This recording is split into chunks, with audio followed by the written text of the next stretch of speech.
Hi viewers, எல்லாரும் எப்படி இருக்கீங்க?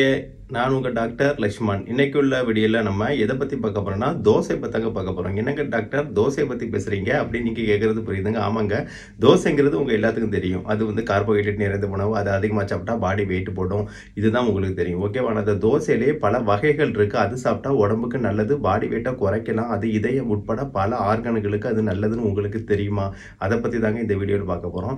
ஏன்னா இப்போ நம்ம வந்து மாடர்ன் வந்து லைஃப் ஸ்டைலில் பல ஃபாஸ்ட் ஃபுட் அந்த மாதிரி ஐட்டங்களுக்கு போயிட்டோம். ஓகேவா? வீட்டில் இட்லி தோசை வந்து சாப்பிட்றது வந்து கொஞ்சம் பேர் தான். அதுவும் வந்து கொழுப்பு நிறைந்த, அதாவது கார்போஹைட்ரேட் வந்து கொழுப்பாக மாறும் இல்லையா? அதனால வந்து கார்போஹைட்ரேட்டு அது கொழுப்பாக மாறக்கூடிய உணவான இட்லி தோசை அதிகமாக சாப்பிட்டு உடல் வெயிட்டு போடுறாங்க. ஓகேவா? இது உங்களுக்கு நல்லா புரியும்னு நினைக்கிறேன். இப்போ நம்ம இன்னைக்குள்ள வீடியோவில் பார்க்க போகிற தோசை சாப்பிடணும், ஆனால் அதனால வந்து பாடி வெயிட்டு போடக்கூடாது, உடம்புக்கு அது நல்லதாக இருக்கணும். அது எந்த வகையான தோசை, அதை பற்றி இன்னைக்கு பார்க்க போகிறோம். இப்போ தோசையில் பல வெரைட்டி இருக்குன்னு உங்களுக்கு தெரியும் இல்லையா?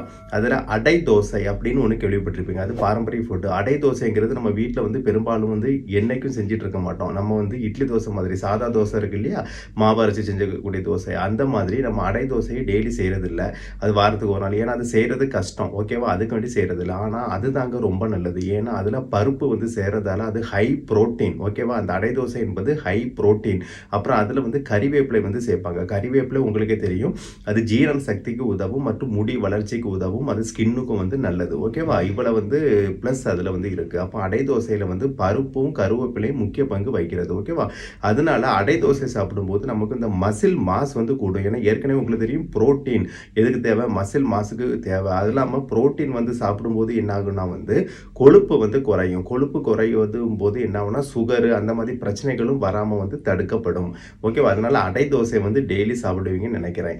அப்புறம் வந்து ரெண்டாவது விஷயம் என்னன்னு பார்த்தீங்கன்னா, தோசையில் வந்து கம்பு தோசை, அப்புறம் கேழ்வரகு தோசை. கம்பும் கேழ்வரகும் பார்த்தீங்கன்னா ரெண்டுமே சேம் எஃபெக்ட் உள்ளதாங்க. அதுலேயும் புரோட்டீன் இருக்குது, பல சத்துக்கள் அது நிறைந்திருக்கு. இப்போ கம்பு தோசை கேழ்வரகு தோசை சாப்பிடும்போது அது வந்து என்னென்னா பாடி ஹெல்த்துக்கு ரொம்ப நல்லது. ஏன்னா புரோட்டீன் உட்பட பல சத்து அதில் இருக்குது.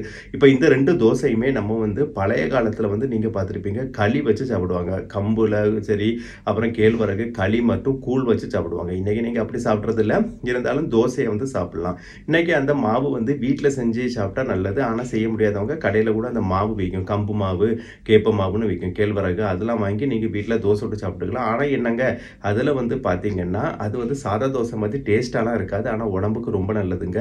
அதை வந்து நீங்கள் வாங்கி சாப்பிட்டு வந்து பழகலாம். ஓகேவா? அப்போ நான் ஏற்கனவே சொன்ன மாதிரி அடை தோசையும் சரி, கம்பு கேழ்வரகு தோசை, அந்த மாதிரி தோசையை வந்து நீங்கள் சாப்பிட்டு பழகலாம்.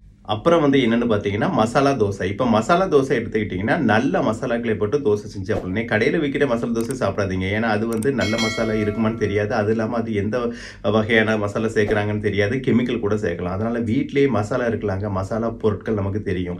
அந்த மசாலா பொருட்களை சேர்த்து உருளைக்கிழங்கு அதையும் கூட வச்சு தோசை வந்து சாப்பிட்டுக்கலாம். நான் ஏற்கனவே சொன்னால் அடை தோசையும் சரி, இந்த மசாலா தோசையும் சரி, கேஸ் பிரச்சனை உள்ளவங்க கொஞ்சம் கம்மியாக சாப்பிட்டுக்கோங்க. இல்லைன்னா எக்ஸ்ட்ராவாக பூடு கூட சேர்த்துக்கோங்க, வெள்ளை பூடு. இப்போ வந்து தோசையில் யாருங்க டாக்டர் பூடு சேர்ப்பாங்க அப்படின்னு நீங்கள் கேட்காதீங்க. கண்டிப்பாக நம்ம ஹெல்த்துக்கு வேண்டி சேர்க்கலாம், ஒன்றும் தப்பே கிடையாது. ஓகேவா? பூடு கூட சேர்த்து நீங்கள் வந்து யூஸ் பண்ணிக்கலாம். இந்த மாதிரி மசாலா தோசை, இந்த மசாலா தோசை வந்து சாப்பிட்டாலும் நமக்கு வந்து பாடி வந்து வெயிட் போடாது. ஆனால் ஒரு முக்கியமான ஒரு விஷயம், இந்த மசாலா தோசையில் வந்து என்ன ஊற்றணும்னா கம்பு மாவு ஊற்றி மசாலா தோசை செய்யணும். என்னங்க டாக்டர் ஷாக் கொடுக்குறீங்க அப்படின்னு கேட்குறீங்களா?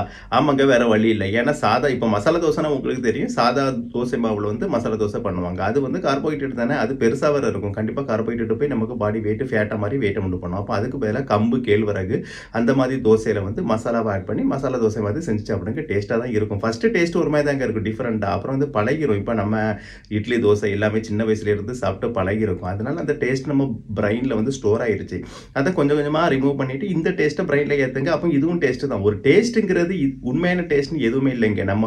நம்மனா வந்து நினச்சிக்கிறோம் இதுதான் டேஸ்ட்னு. அதுதான் டேஸ்ட். இப்போ நீங்கள் கம்பு கேழ்வரகு அதெல்லாம் வந்து சாப்பிட்டீங்கன்னா உங்களுக்கே தெரியும் இதுதான் டேஸ்ட்டுன்னு. இப்போ நீங்கள் கம்பங்கூழ் இருக்குல்லங்க, அது வந்து குடிச்சு பாருங்களேன், என்ன ஒரு டேஸ்ட்டாக இருக்குன்னு தெரியும். இப்போ நான்லாம் வந்து குடிச்சிருக்கேன் நிறைய. ஓகேவா? கம்பங்கூழ் வந்து பார்த்தீங்கன்னா நம்ம கூழா ஐயோ டேஸ்ட் இருக்காதுன்னு நினைப்போம். ஆனால் குடிச்சு பாருங்க, அதை மாதிரி டேஸ்ட் எதுவும் கிடையாது. அதில் மோர், வெங்காயம் எல்லாம் சேர்த்து குடிக்கும்போது அது ஒரு அப்படி ஒரு டேஸ்ட் இருக்கும். ஓகேவா? ஸோ இந்த மாதிரி ஆரோக்கியமான ஃபுட்டினுடைய டேஸ்ட்டை நம்ம ஃபீல் பண்ண ஆரம்பிச்சிட்டோம்னா நம்ம ஆரோக்கியமாகவே வாழலாம். யாராவது தப்பான ஃபுட்டு கொடுத்தாலும் நம்ம சாப்பிட மாட்டோம். ஏன்னா இந்த ஃபுட்டு தான் நமக்கு வேணும்னு தோணும். எல்லாம் ஒரு அடிக்ஷன் தான் லைஃபே. ஓகேவா? இப்போ கெட்ட பழக்கங்களுக்கு அடிக்ஷன் ஆகுறாங்கல்ல, அது ஏன் கெட்ட பழக்கங்கள் அடிக்ஷன் ஆகணும்? கெட்ட பழக்கங்கிறது இந்த ஃபுட் ஹேபிட்டையும் சேர்த்து தான் சொல்கிறேன். இந்த கொழுப்பு நிறைந்த ஃபாஸ்ட் ஃபுட் அதெல்லாம் சாப்பிட்டு எதுக்கு அடிமையாகணும்? இந்த மாதிரி ஃபுட்டுக்கு அடிமையாகிறது கூட நம்ம பாடிக்கு வந்து நல்லது தானே. ஸோ இந்த மாதிரி தோசை வந்து நீங்கள் வந்து சாப்பிட்டுக்கலாம். அப்படி ஏற்கனவே சொன்ன மாதிரி அடை தோசை சாப்பிடுங்க, கம்பு தோசை, கேழ்வரகு தோசை, அந்த மாதிரி தோசைகள் வந்து சாப்பிடுங்க. அப்புறம் வந்து மசாலா தோசை, இந்த மாதிரி தோசைகள் வந்து சாப்பிடுங்க நல்லா. ஃபைனலாக என்னென்னு பார்த்தீங்கன்னா, நான்வெஜ் பிரியர்களுக்கு பிடித்த தோசையை சொல்ல போகிறேன், கறி தோசை. என்னங்க டாக்டர், கறி தோசைன்னா அந்த சிக்கன் மட்டன்லாம் வச்சு போடுவாங்களே அந்த கறி தோசை தானே, அது கடையில் வாங்கி சாப்பிட்ருவோம், நல்லா தானே இருக்கும் அப்படின்னு நீங்கள் சொல்லாதீங்க. ஏன்னா நான் சொல்கிற கறி தோசையே வேறு. அதாவது நான் ஏற்கனவே சொன்ன மாதிரி கார்போஹைட்ரேட் நிறைந்த பொருட்களே வேண்டாம். அதாவது சாதா தோசை மாவு யூஸ் பண்ண பதிலாக கம்பு இல்லைன்னா கேட்பேன், அந்த தோசை மாவு அதை வந்து தோசை மாவு வந்து ஃபார்மேட்டில் யூஸ் பண்ணிவிட்டு அதுக்கு மேலே கறின்னு எடுத்துக்கிட்டால் சிக்கன் மட்டன் மட்டும் இல்லைங்க. இப்போ நான் சொல்கிறது என்னென்னா செலக்டிவ் கறி. அதாவது என்னென்னா இப்போ கறின்னு எடுத்துக்கிட்டால் இப்போ ஆடு வந்து எடுத்துக்கிட்டிங்கன்னா நான் ஏற்கனவே பல வீடியோவில் சொல்லியிருக்கேன், ஆட்டு கறி வந்து நல்லதில்லை, கொழுப்பு. அதுக்கு பதிலாக என்ன பண்ணுறீங்கன்னா ஆட்டு ஈரல், அந்த மாதிரி சத்தான மண்ணீரல், கல்லீரல் இருக்குல்ல, அந்த மாதிரி விஷயங்களை வச்சு கறி தோசை செய்யலாம். இல்லைனா பீஃப் கூட பண்ணலாம். ஏன்னா ஏற்கனவே பல வீடியோவில் சொல்லியிருக்கேன், பீஃபில் வந்து சமீபத்த ஆய்வில் கண்டுபிடிச்சிருக்காங்க 70% வந்து அயான்ஸும் ப்ரோட்டீன் இருக்குது. அதை கூட வச்சு நீங்கள் கறி தோசை மாதிரி சாப்பிட்லாம். ஆனால் மாவு வந்து என்னது கம்புலாம் கேப்பையாக இருக்கணும். இது கொஞ்சம் வேக கஷ்டப்படும், ஆனால் நீங்கள் வந்து செஞ்சு பழகிட்டீங்கன்னா உங்களுக்கு ஈஸியாக இருக்கும். ஓகேவா? இது ஒரு தோசை சாப்பிட்டாலும் போதும். ஓகேவா? அதனால பிரச்சனையே கிடையாது. ஸோ இந்த மாதிரி நான் ஒரு 5 தோசை சொல்லியிருக்கேன். அடை தோசை, கேப்ப தோசை, கம்பு தோசை, மசாலா தோசை, அப்புறம் வந்து ஃபைனலாக நான் சொல்கிறக்கூடிய தோசை கறி தோசை. ஓகேவா? இந்த 5 வகையான தோசையும் நீங்கள் சாப்பிட்லாம். ஆனால் சில மாற்றங்கள் செஞ்சு சாப்பிடணும். ஓகேவா? இப்போ அடை தோசைனா நீங்கள் மாற்றம் செய்ய வேண்டிய அவசியம் இல்லை, இயற்கையாகவே அப்படி தான் பண்ணுறோம், அப்படியே வந்து பண்ணிக்கலாம். ஓகேவா? அப்புறம் கேப்ப தோசை, கம்பு தோசை, ஓகே. ஆனால் இந்த மசாலா தோசையிலையும் கறி தோசையிலையும் நீங்கள் தோசை மாவு, சாதா தோசை மாவுக்கு பதிலாக கம்பு இல்லைனா கேழ்வரகு மாவு யூஸ் பண்ணி கூட பண்ணிக்கலாம்.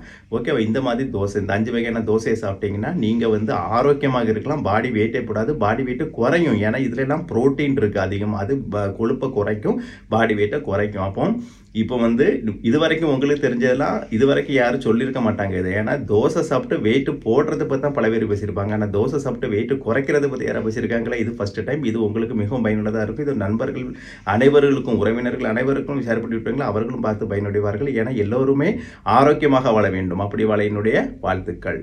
இது வரைக்கும் என்னோட சேனலை சப்ஸ்கிரைப் பண்ணுங்க. மறக்காமல் உங்கள் ஃப்ரெண்ட்ஸ் அண்ட் ரிலேட்டிவ்க்கு ஷேர் பண்ணுங்கள். ஏன்னா இது தோசை சாப்பிட்டு வெயிட்டை குறைக்கக்கூடிய மெத்தேடு அனைவருக்கும் பயனுள்ளதாக இருக்க வேண்டும். மீண்டும் அடுத்த வீடியோவில் சந்திப்போம். அது வரைக்கும் பாய்.